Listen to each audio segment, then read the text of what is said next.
Matapos kong maligoy, itinapis ko lang ang tuwalya sa buong katawan ko. Lumabas na ako sa banyo dahil nakalimutan ko palang kumuha ng mga damit sa aparador. Hindi na ako nagtaka nang maabutan ko si Denver sa loob ng kwarto ko at paggulong-gulong pa ito sa kama. Buryong na siya sa buhay niya. Hoy, galing ka sa labas tapos gumulong ka sa kama ko? Usal ko kay Denver. Kaya naman napatingin ito sa akin pero umiwas din kaagad para tumulala ulit sa kisame ng kwarto ko. Kumuha na lang ako ng mga damit at saka pumasok ulit sa banyo para magbihis na. Hoy, tumayo ka na dyan. Kanina pa nakatayo. Kumunot ang noo ko sa isinagot ni Denver sa akin. Paanong kanina pa siya nakatayo nakahiga nga siya ngayon sa kama ko. Don't mind what I've said. Let's go. At saka ito tumayo at inayos ang damit niya bago lumabas ng kwarto ko. Sumunod na lang ako rito palabas habang sinusuklay ang mahabang buhok ko. Lumipat nga ako rito sa Pilipinas para tumira kasama sila mama at papa. Tapos ngayon naman pinapaalis mo rin ako rito sa bahay namin. Kumakamot sa ulong sabi ko habang inilalagay sa compartment ng kotse niyang mga bagahe ko. Napatigil naman si Denver sa sinabi ko dahil mukhang hindi nito alam yon. I didn't know, Bellissima. Wag na kaya tayong umalis. Alam mo Denver, malaki na kayong dalawa ni Samantha. Kailangan nyo nang magsama dahil darating din ang araw na magkakapamilya na kayong dalawa. Wag nyo na kaming alalahanin pa rito. Sumulpot si mama sa likod namin at kinurot ako nito sa tagiliran. Ngumuso naman ako habang humahawak sa kinurot niyang bahagi ng katawan ko. Hindi mo ba kayang bumisita rito sa atin ha? Kala naman ito sa Mars sila titirang dalawa. Luka-luka ka talaga. Usal ni Ate Laisel sa akin habang umiirap pa ito sa akin. Tama nga naman siya. Ayoko bang bumisita sa kanila? Hay nako, sige na. Umalis na kayong dalawa. Usal ni Papa sa amin na mukhang tinataboy na rin ako. Ngumuso naman ako at saka nagdrama dahil mukhang pinalalayas na nila ako sa bahay namin. Ayaw mo na ba ako kasama, Papa? Bakit tinataboy mo na rin ako palayo sa inyo? Drama mo naman masyado, nak. O sige, kami na lang ang sasama kay Denver.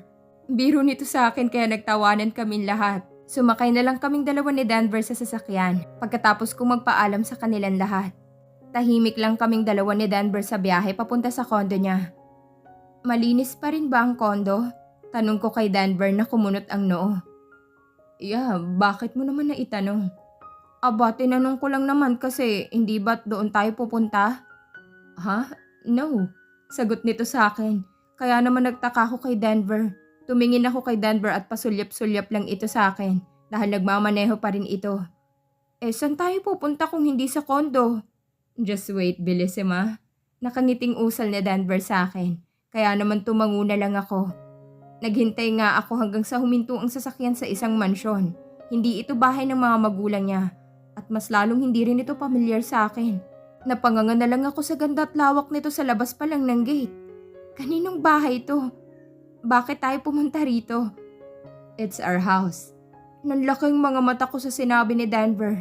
Bumaling kaagad ako kay Denver at titig na titig ito sa akin. Ha? Bahay nating dalawa? Ganito ka ba ka-ready na pakasalan ako? Natawa lang ito sa akin at saka ako inalalayang makapasok sa bahay. Nandoon pala sa loob si Torn at inaasikaso nitong mga bagahe ko para ipasok sa bahay. Inilibot kong mga mata ko sa loob at natuwa ako dahil nagustuhan kong itsura ng bahay. Sobrang lawak nito at mukhang ilang pamilya pang kasya rito. Simple yet elegant. Naiusal ko na lamang habang nakatitig kay Denver. Kailan mo pa ito pinagawa? Bakit naman sobrang handa mo? Naiiyak na tanong ko sa kanya dahil nag-uumapaw ang kaligayahan ko dahil kay Denver. Hinila ko nito sa gilid kung saan may isang mahabang lamesa na tanaw roon ang luntiang mga halaman. Napagawa ko na to para sa atin, simula pa lang. Bala ko sanang ipakita sa'yo to nung araw na ipapakilala na kita sa lahat. Pero yun nga, nagkagulo kaya hindi ko na naipakita sa'yo. Turan nito sa akin, kaya naman mapakla akong napangiti habang nakatulala sa tanawing nasa harapan namin. I really miss our baby. Napatawa ako at mabilis na pinunasan ng mga luhang tumulo sa mga mata ko. Masakit pa rin talaga hanggang ngayon sa tuwing naaalala ko ang mga nangyari na naging dahilan para mawala ang anak ko sa akin. Sa tuwing naaalala ko siya, palagi kong iniisip kung paano kaya kung nabuhay siya. Gusto ko sana siyang patahanin sa bisig ko sa tuwing umiiyak siya. Papakinggan at tititigan ko kung paano siya tumawa at tuwing nilalambing ko. Gusto kong maranasan yung pagbibigay ng nag-uumapaw na atensyon at pagmamahal sa kanya. Pero hindi ko na nagawa yun dahil sa kapabayaan ko. Hindi ko na napigilan at umiyak na ako ng husto. Patuloy lang ako sa pagsinok at paghikbi habang niyayakap ako ni Denver para patahanin. Hindi na mawawala yung sakit sa akin, Denver. Napabayaan ko siya kaya siya nawala sa atin. No, hindi mo kasalanan yun, Bellissima. Huwag mong sisihin ang sarili mo. Malulungkot lang din siya kung makikita niyang nagsasuffer pa rin ang mama niya dahil sa sinisisi mong sarili mo sa pagkawala niya. Walang may gusto na mawala siya, okay? We love our baby so much. Umiiyak ding sabi ni Denver sa akin habang humihigpit ang yakap nito sa akin. Hindi ko siya naingatan, Bellissima.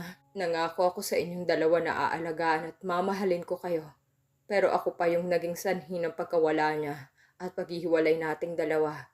From now on, gagawin kong lahat para sa atin, Bellissima. Gagawin kong lahat para hindi na tayo magkahiwalay at mawalan pa. Humalik ito sa ulo ko kaya naman napanatag ako. Yumakap din ako ng mahigpit kay Denver. I love him so much. Alam ko na sa bisig ni Denver magiging ayos ang lahat. Ramdam ko na poprotektahan niya ako sa anumang bagay. Hindi ko kaya nang wala siya sa buhay ko. Kailangan ko si Denver.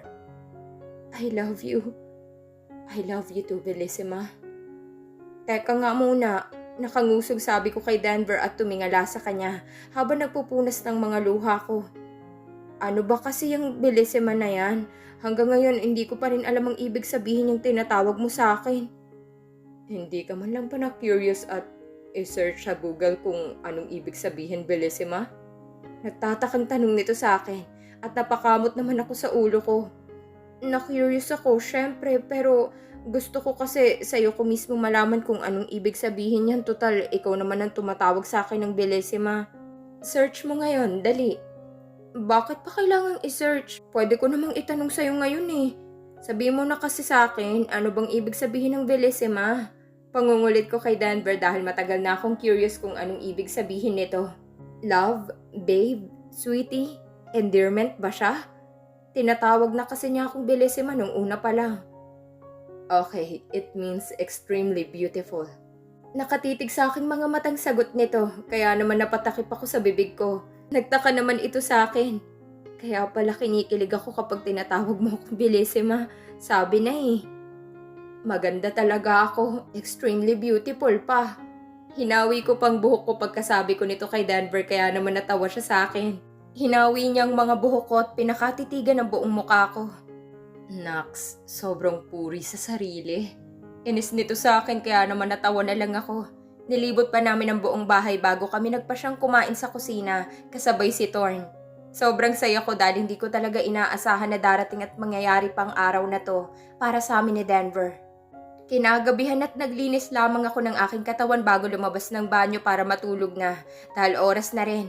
Naabutan ko na naman si Denver sa kama na nakatulala sa kisame ng kwarto. Mali ba ako ng kwartong pinasukan? Dito ba ang room mo? Sige, lilipat na lang ako ron sa kabilang room para, no, we will sleep together sa iisang kwarto. Ha? Ha? Bakit, Bellissima? May kakaiba ba ron? Tanong niya sa akin kaya naman naiilang na umiwas ako ng tingin kay Denver. Wala namang kakaiba. Hindi na kasi ako sanay na may katabi sa kama kapag matutulog. Kaya medyo napaisip ako. Good news, masasanay ka na ulit. Nakangisi nitong sabi sa akin. Habang hinihila ang kamay ko para humiga ako sa tabi niya. Matutulog na ba tayo o gusto mong mapagod muna? Matutulog na ba agad tayo o gusto mong mapagod muna tayong dalawa? Nakangising tanong sa akin ni Denver habang itinutukod nito ang kanang siko niya sa kama. Napaiwas naman agad ako ng tingin dito dahil naiilang ako sa mga titig nito sa akin. Mukhang delikado na naman ang petchay ko ngayong gabi. Siraulo ka talaga, Denver. Matulog ka na nga. Inaantok na rin ako. Pakis muna ako. Nakangising usal nito sa akin. Kaya naman nahintakutan ka agad ako. Ito na nga bang sinasabi ko eh. Alam ko na itong mga galawan ni Denver. Ako na naman ang lamog mamaya sa mga gagawin nito sa akin. Ayoko nga. Humiga ka na ng maayos, Denver. Mapagmatigas na usal ko kay Denver kaya naman ngumuso ito dahil sa naging sagot ko sa kanya. At saka mas lumapit pa sa akin. Inihanda ko na kaagad ang mga kamay ko para itulak siya palayo dahil ramdam kong nanggigigil ito sa akin. Kahit good night kiss na lang, Bellissima. Pamimilit pa nito sa akin kaya naman napabuntong hininga na lang ako dahil alam ko namang hindi ako mananalo rito hanggat hindi ko ito pinagbibigyan. Isa lang, okay? Tumigil ka na after. Sumusukong sabi ko kay Denver dahil hindi naman ito magpapatalo sa akin lalo na't mahilig itong mangulit. Gusto pa nga yatang pumalakpak ni Denver sa sobrang tuwa niya nang mapagbigyan ko siya sa kagustuhan niya. Napalunok na lamang ako sa sarili kong laway na lumapit ang mukha ni Denver sa akin. Mariin kong ipinikit ang mga mata ko at saktong naglapat ang mga labi naming dalawa ni Denver. Napasinghap na lamang ako dahil sa bilis nitong gumalaw. Umabot na lamang ng 5 segundo ang halik ni Denver sa akin kaya naman uurong na sana ako para putulin ito. Pero humawak sa bato ko si Denver. Kaagad akong napadilat at napahawak ng mariin sa braso nito para sawayin ito dahil alam ko nang susunod itong gagawin sa akin para hindi na ako makapalagpas sa kanya. Denver! Hoy! Saway ko rito dahil ipinagpatuloy nitong paghalik niya pababa sa aking leeg. Kinagat ko na lamang ang labi ko para pigilan ang sarili kong umungol at mahulog na naman sa pangaakit ni Denver sa akin. Sorry, I can't resist. You smell so good, Bellissima. Pausnaturan ni Denver sa akin habang marahan itong tinatanggal ang ilang butones ng pang-itaas kong damit. Nanginginig ang mga kamay kong pinigilan si Denver sa ginagawa niya. Kaya naman napatingin ka agad ito sa akin. Hindi ka ba pagod, Denver? Bukas na lang natin to gawin kasi baka pagod ka sa biyahe natin kanina. I'm not tired, Bellissima. I want to do this. Let's do it tonight. Seryoso at determinado nitong sagot sa akin. Kaya naman napabuntong hininga na lamang ako bago humalik sa noo ni Denver at saka ngumiti sa kanya. Mabuti naman kung ganon. Ayoko kasing mabitin. Ilang buwan ko rin hindi naranasan to sa'yo, Denver. Natatawang usal ko sa kanya at ngumisi naman sa akin si Denver bago ito sabik na pumatong sa akin at tuluyan na nga niyang tinanggal ang pang-itaas kong damit. Napatakip na lamang ako sa aking mukha dahil sa hiya. Talagang ngayon pa talaga ako nakaramdam ng hiya. Kay Denver pa talaga, ha? Hey, Bellissima, look at me while I'm doing this to you. Mapang-inis ka talaga no? Ayoko nga. You're so easy to tease, Bellissima. Mas lumapit pa ito sa akin at sinimulan ng hinalikan ng leeg ko. Habang gumagalaw ang mga kamay ni Denver sa aking braso. Pilit akong tumingala pero hinawakan ako sa leeg ni Denver para tingnan ang mga ginagawa niya sa katawan ko. I bit my lips to stop myself from moaning so loud. I love you so much, Bellissima. I love you too, Denver. Mahinang sagot ko kay Denver dahil hindi ko alam pero kaagad akong dinapuan ng antok matapos naming magniig ni Denver. Nakatulog agad ako sa sobrang pagod lalo na't wala pa naman akong masyadong maayos na tulog. Madaling araw pa lamang ay bigla na lamang akong naalimpungatan dahil si Denver ay hinihila ako mas palapit sa kanya. Denver, saway ko rito dahil talagang inaantok pa ako. Madilim ang buong kwarto dahil nakapatay na ang mga ilaw. Narinig kong mahinang daing ni Denver sa likuran ko at ang dahan-dahan itong paggalaw kaya naman naiirit akong pinalo ito sa braso niya. Inaantok na ako, Denver. Ano ba? Yamot na turan ko rito pero tumawa lang ito at mas hinapit pa ang bewang ko papalapit sa kanya. Pagkatapos pumasok kami ng banyo at kanina pa pala nito naayos ang bathtub. Marahan ako nitong ibinabaroon at napapikit na lamang ako nang maramdaman ang init ng tubig. Medyo napakalma nito ang katawan ko. Tumupad nga sa sinabi niya sa akin si Denver. Hindi ito kumikibo habang marahan at maingat akong pinaliliguan. Kaya naman nawala rin ang init ng ulo ko rito. Nakatitig lang ako kay Denver habang pinaliliguan ako nito. Baka sa mukha nito na nagsisisi talaga siya dahil nakikita niya akong nahihirapan ngayon. Matapos ako nitong paliguan ay ipinasuot na sa akin ni Denver ang isang roba. Maingat ulit ako nitong binuhat at dinala sa kama. I'm so sorry, Bellissima. Malungkot na turan nito sa akin, kaya naman bumuntong hininga na lamang ako at saka natawa. Sa susunod na malaman kong nagigigil ka sa akin, hindi na talaga kita papayagan. Pa-check up natin yan. Baka kasi magka-infection mahirap na. No way. Hindi ako pupunta sa hospital na itong dahilan, no? Umiiling na sabi ko kay Denver at nag-isip ng ibang paraan para mapa-check up ako. Kaya naman kinabahan ako dahil baka ganoon kalala ang pamamaga ng pagkababae ko. I called Dr. Salcedo, I guess. What happened? Pumasok ng kwarto si Chrysanthemum at nagmamadali itong lumapit sa akin.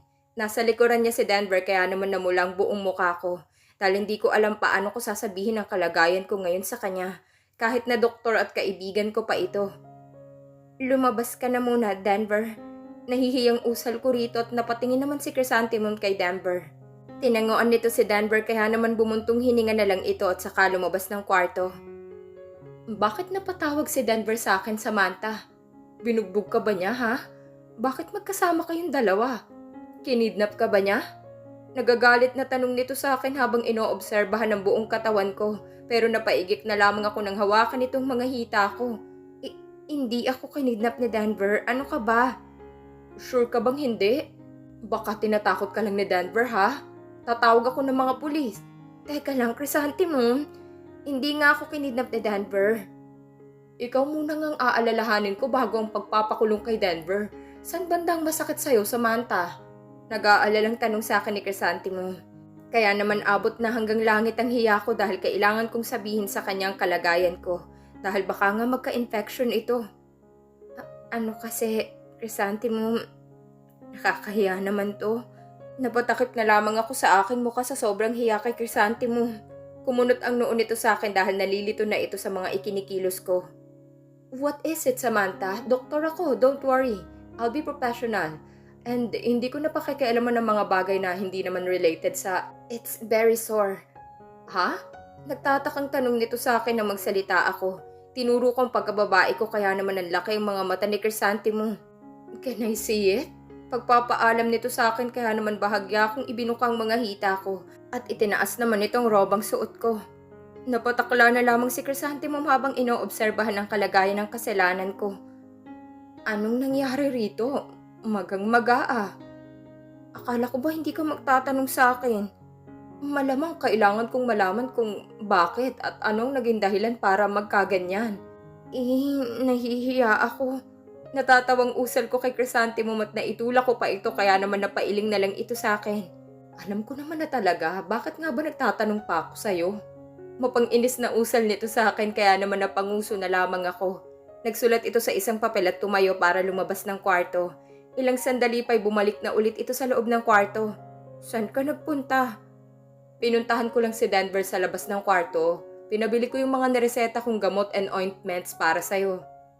At natahimik kaming dalawa ni Chrysanthemum. Ilang taon na rin ang nakalipas nang huli kong makita ito. At ngayon ay hindi ko alam paano sisimulang batiin ito. Sa ganitong pagkakataon pa talaga kita makikita ulit? Nagbibirong sabi ni Chrysanthemum sa akin. Kaya naman sinaway ko ito dahil namumula talagang buong mukha ko sa sobrang hiya. Huwag mo nang ipaalala sa akin, please. Kung hindi ka niya kinidnap, di nagkabalikan na pala kayong dalawa ni Denver. Tanong nito sa akin at nakangiti na ito. Para bang magandang balita para sa kanya na makitang magkasama na ulit kaming dalawa ni Denver. Pasensya ka na, ha?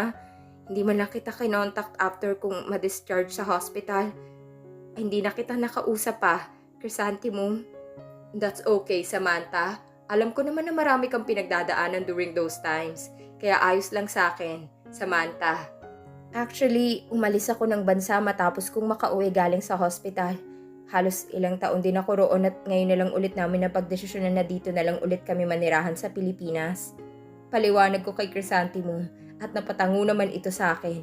Hindi ko na napigilan pa at niyakap ko na ito ng mahigpit dahil kahit anong tagal yata naming hindi mag-usap at magkita, ay malapit pa rin ito sa akin at magaan pa rin ang loob ko rito. I miss you, Chris. I miss you too so much, Sam. Hindi ko na napigilan pa at umiyak na ako habang magkayakap kaming dalawa ni Chrysanthemum. Bumitaw ito sa pagkakayakap sa akin at pinawi ang mga luha ko sa aking mga pisngi. I'm so happy to see you regaining yourself again, Samantha. Thank you so much for helping me, Chris. I owe you a lot. Mabilis na nakabalik si Denver sa bahay at pumasok na agad ito sa kwarto. Tinuruan nito ni Chrysanthemum kung paano ilalagay ang ointment sa akin. At sinigurado nito sa akin na bukas din ay makakagalaw na ako ng mas komportable at maayos kesa ngayon. I'll go now, may duty pa kasi ako sa hospital. Pamamaalam sa amin ni Chrysanthemum. Kaya naman niyakap ko ulit ito.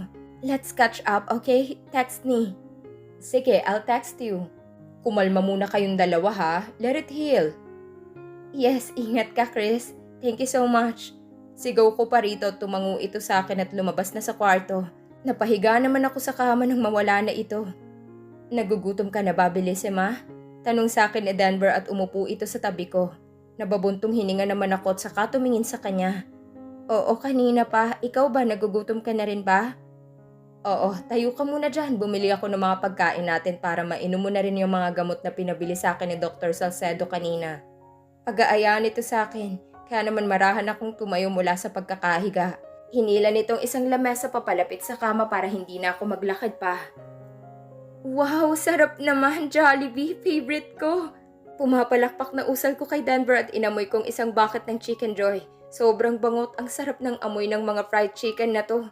At sinamahan pa ng masarap na gravy. Kain na tayo. Pinagpag ko pang espasyo sa tabi ko para sabihing umupo si Denver sa tabi ko na kaagad naman itong ginawa. Pinaghain niya pa ako habang seryosong mukha nito. Napangiti na lamang ako habang pinapanood si Denver na asikasuhin ako. Napakaswerte ko talaga rito dahil hindi ako pinapabayaan nito at sobrang maalagang partner. Thank you po. Masayang usal ko kay Denver at ngumuso pa ako rito na kaagad naman itong tinugunan. Humalik ito sa akin kaya naman mas lumawak pang ngiti ko. You feel better now? Yup, gumagana na siguro yung ointment kasi medyo hindi na mahapdi. Pagbibigay impormasyon ko sa kanya at saka sumubo ng kanin. Napasayaw pa ako sa sobrang sarap nito dahil ilang taon na rin ang nakalipas nang huli akong makatikim ng mga pagkain galing sa Jollibee. So cute! Pagpupuri ni Denver sa akin kaya naman matapos akong sumubo ay napatingin ako sa kanya. Hindi pa rin pala ito nagsisimulang kumain at nakatitig lamang sa akin. Pinapanood lang ako nitong kumain kaya naman napakunot ang noo ko. Wala ka bang bala kumain dyan? Meron naman. Bakit ayaw mo pang magsimulang kumain? Gusto pa kitang panoorin eh. Kumain ka na. Okay, sabi mo eh. Mabilis na sagot nito sa akin at saka hinawakan ng mga kubyertos niya. Nagsimula na rin itong kumain kaya naman ibinalik ko ng atensyon ko sa sarili kong pagkain. Makalipas ang isang linggo nagulat na lamang ako nang kausapin ako ni Denver tungkol sa isang bagay habang kumakain kami ng almusal ngayon dito sa bahay namin dalawa. Hindi ka ba nabobore dito sa bahay? Tanong ni Denver sa akin habang kumukuha ko ng hotdog sa plato para ilagay sa plato niya. Humawak ito sa bewang ko para mas mapalapit ako sa kanya. Ha? Bakit mo naman naitanong sa akin yan? Nothing, I feel like you're getting bored na rito sa bahay since it's been a week. Bakit naman ako mabobore rito? Nandito ka naman kasama ko. Banas na banas sa'yo siguro. Umiirap na sagot ko sa kanya at umupo na rin para makapagsimula na kaming kumain. Natawa na lamang si Denver sa sinabi ko at kumain na rin siya. Tara, alis tayo ngayon. San mo naman gustong pumunta? May naisip ka na ba? Tanong ko kay Denver dahil nagtataka ko rito bakit parang gustong-gusto nitong lumabas ng bahay kahit na nitong mga nakaraan ay halos hindi na kami lumalabas ng kwarto. Magaling ka naman na, hindi ba? Tanong nito sa akin at nakangisi na naman siya kaya naman pinalo ko ito sa braso para manahimik siya. Ano na naman yung iniisip mo, tumahimik ka ha? Sinasabi ko talaga sa'yo, Denver. Pananaway ko rito dahil iniisip ko may binabalak na naman itong gawin na kalokohan pero umiling lang ito sa akin. Hindi naman kasi yung sinasabi ko sa'yo, Bellissima. O? Sinabi ko bang yun din ang sinasabi mo sa akin? Ay, tama na nga. Basta gusto mo bang lumabas ng bahay ngayon? Saan nga tayo pupunta? Sa tabi-tabi lang. Punta kaya tayo ngayon kila mama. Suhestyon ko kay Denver at nanlaking mga mata nito kaya naman kumunot agad ang noo ko. Pwedeng sa iba na lang tayo pumunta, Bellissima? Next time na lang tayo bumisita kila mama. Bakit naman? Anong bakit, Bellissima? Bakit ayaw mong pumunta kila mama, Denver? Hindi naman sa ayaw, Bellissima. Date lang sana tayo ngayon sa labas. Pagpapaliwanag nito sa akin, pero nanatili nang nakakunot ang noo ko kay Denver. Dahil para bang ayaw na niyang makita ang mga magulang ko at si Ate Laisel. Ayusin mo lang, Denver. Seryosong turan ko kay Denver at para naman itong nakonsensya sa pagtanggi niya sa akin.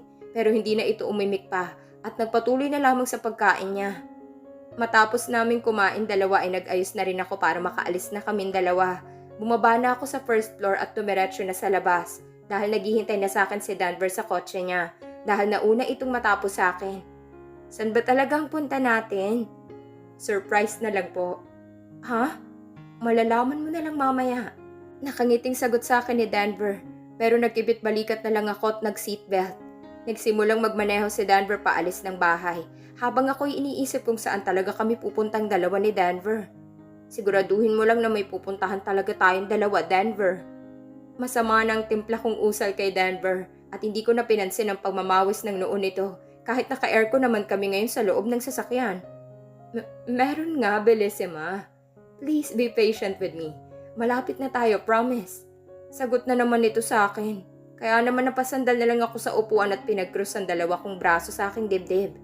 Halos 2 oras na yata kaming nandito sa sasakyan pero hindi ko pa rin alam kung kailan hihinto si Denver at kung saan ba talaga kami pupunta ngayon.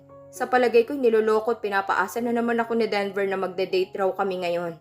Pero ang totoo ay gusto lang yata nitong lumabas ng bahay. Are you mad at me now, Bellissima? Obvious ba? Oo, kaninang-kanina ka pa sa akin. 10 more minutes, Bellissima. Makakarating na tayo sa pupuntahan natin. Ako ba hindi mo niloloko, ha? Kasi kung trip mo na namang banasin ako, Denver, ibang level tong inis ko sa'yo, pumupuro ka na sa akin. Bellissima, please, huwag ka naman magalit sa akin. Promise, mamaya talaga malalaman mo na bakit ayaw kong sabihin sa'yo. Hindi na ako sumagot kay Denver dahil mukhang kahit awayin ko pa ito ngayon hindi talaga nito sasabihin sa akin kung saan talaga kaming dalawa pupunta. Ilang minuto pa lang ang nakakalipas ay napasilip agad ako sa bintana ng sasakyan. At kalaunan ay napangangan ng makilala kong lugar na pinupuntahan naming dalawa ni Denver ngayon. Oh my God, Denver, no way! Gulat na turan ko habang napapatingin sa labas at pabalik kay Denver. Dahil napagtanto ko na kung saan ako nito gustong dalhin at kung bakit kanina pa ito balisa. Welcome to Batangas again, Bellissima. Nakangiting usal sa akin ni Denver at hindi ko alam pero kaagad na nangilid ang mga luha ko sa aking mga mata. Finally, nandito na ulit ako. Nandito na ulit kami dalawa ni Denver. Welcome back to Batangas, Bellissima. Nakangiting usal sa akin ni Denver nang buksan nitong pintuan ng kotse at inalalayan ako nitong makalabas sa sasakyan. Nanginginig ang mga hita ko habang lumalabas sa kotse dahil hindi talaga ako makapaniwalang dito ako dinala ngayon ni Denver. Hindi ko ina-expect na maiisip muli ni Denver ang lugar na to. Akala ko hindi na ako makakabalik pa rito ng kasama ka. Naiiyak na turan ko kay Denver dahil bumabalik na naman sa aking isipan ng mga huling sandali na magkasama kaming dalawa ni Denver rito sa Nasugbu, Batangas City. Ang huling pagtapa ko rito sa lugar na to hindi naging masyadong magandang alaala para sa amin dahil dito ako nagpalamon sa aking galit at napangibabawan ako ng aking mga emosyon na naging dahilan para maghiganti ako kina Denver at Honey. I know how you love this place, Bellissima. Nakangiting usal sa akin ni Denver at marahan itong hinawakan ng magkabilang pisngi ko upang tumitig ako sa mga mata niya. That's why I want to create memories with you right here for us to cherish. Masayang tura ni Denver sa akin at hindi ko na napigilan pat napaiyak na ako ng tuluyan. Humalik sa noo ko si Denver upang patahanin ako dahil papunta na sa hikbi ang pag-iyak ko. I'm so sorry, Denver. For what, Bellissima? For everything I've done to you when we were here last time. Shh, I told you kahit anong gawin mo sa akin o ano man ang mangyari sa ating dalawa, I would still choose to forgive you, no matter what. I'll run back like crazy to be with you. I'm so sorry kung masyado akong nagpalamon sa galit ko dati at mas lalo lang naging magulong lahat ng mga bagay sa pagitan ating dalawa. It's okay, Bellissima. As long as you're with me right now, I'm okay. Just don't leave me alone again when things go difficult for us. I won't ever leave by your side ever again, Denver. I swear to you. Yumakap ng mahigpit sa akin si Denver nang mangako ako rito. Kahit anong mangyari ngayon sa pagitan namin dalawa ni Denver, mas pipiliin ko na itong ayusin at pakinggan muna siya. Pipiliin ko ng paniwalaan si Denver kaysa maniwala agad sa ibang tao. Ibibigay ko na sa kanyang buong tiwala ko para sa relasyon naming dalawa dahil ayun ang mas magpapatibay sa pagmamahala namin ni Denver. Let's go. I do have more surprises for you. Excited na usal sa akin ni Denver, kaya naman tumango ako rito at humawak sa kamay niya. Sabay kami naglakad ni Denver papunta sa buhanginan kung saan nakatayo ang bahay nila Tita Wilma at ang mansyon nila Denver. Denver naman eh. Nanginginig at kinakabahan kong usal kay Denver dahil bigla na lamang nitong tinakpan ang mga mata ko gamit ang isang panyo. Naririnig ko pang mahinang pagtawa nito sa kanang tenga ko. Sabi ko sa'yo, surprise, hindi ba? Walk very slowly, Bellissima. Malambing na utos sa akin ni Denver na kaagad ko namang sinunod. Humakbang ako ng dahan-dahan, pero napahinto rin ako nang mawala ang pag-alalay sa akin ni Denver. Denver? Hindi ito sumagot sa akin. Kaya naman napakagat na lang ako sa aking labi at naluluha na naman dahil nag-uumapaw ng emosyon ko ngayon. Denver, naksan ka na ba? San ka pumunta? Tanong ko rito pero hindi ito sumagot sa akin. Kaya naman marahan kong tinanggal ang panyong nakatabing sa mga mata ko. Napatakip ako sa aking bibig at mas lalong naglandas ang mga luha ko sa aking mga pisngi, sa aking nasilayan. Nalalapit na ang sunset ngayon sa beach at nasa harapan ko ngayon ang buong pamilya ko at ang pamilya ni Denver. Nakangiti ang mga ito sa akin habang ako'y patuloy lamang sa paghagulgol. Sobrang daming dekorasyon ngayon na pumapalibot sa akin at may mga petals ng mga bulaklak sa buhangin. Mas gumanda pa rito dahil sa mga umiilaw na fairy strip lights sa paligid. Bellissima. Kaagad akong napalingon kay Denver na nasa gilid ko lang pala. Handa na sana akong paluin ito sa dibdib niya, pero mas lalo lang akong humagulgol nang makita kong nakaluhod na ito sa harapan ko. Denver naman eh. Umiiyak na usal ko rito. At hindi ko na alam ang gagawin dahil ang alam ko lamang ay sobrang saya ko ngayon. Naghiyawan ng mga taong nakakapanood sa aming dalawa ni Denver nang hawakan ito ang kaliwang kamay ko. Bellissima, I'm so nervous right now. Natatawa nitong sabi sa akin. Kaya naman natawa na rin ako dahil malamig nga ang mga kamay nito. Humalik ito sa kaliwang kamay ko bago ulit magsimulang magsalita.